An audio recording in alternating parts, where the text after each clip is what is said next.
Nova Trophy, an official distributor of Kobe Sportswear. Here to help you with all of your jersey needs. Known for our trophies, but rising in the sports apparel world. Stop by Nova Trophy to get your team dressed in Kobe's best.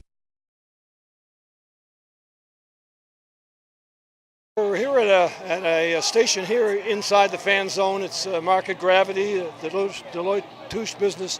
And we're also with Atlantic Loto, who's a sponsor of this particular exhibit. Let's talk a little bit about esports and what it is and why. What's the purpose of being here? Sure. Yeah, so esports is essentially, in a sentence, competitive video gaming. And it's a phenomenon that's growing year over year with young fans. And these are fans that the NHL is currently not capturing. This is fans that traditional sports are currently not capturing, and we're seeing the rise of younger and younger people playing competitive video games.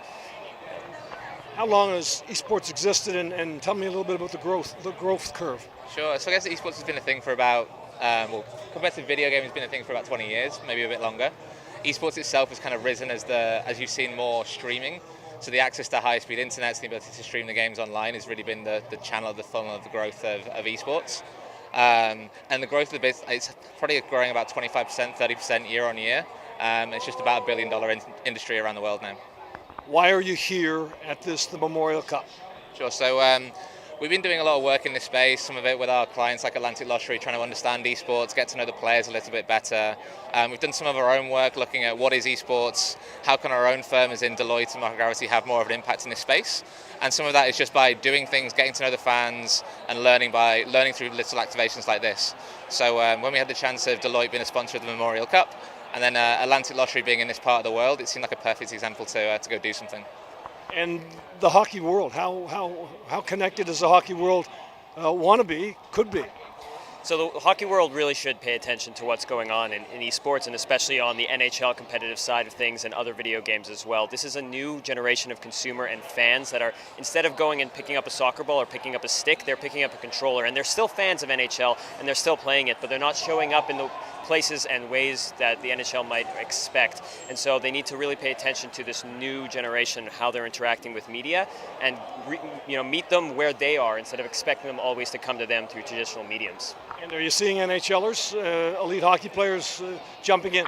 Absolutely. You've got players such as Zach Hyman of the Leafs, who've co-founded a esports organization called E11, which has teams across various titles. And they understand, players like that, they understand that they need to expand their brands to a next generation of fan because they're not getting it through the traditional means that they want. And esports adds this accessibility and this democratization of ability and fandom that traditional sports just hasn't been able to achieve.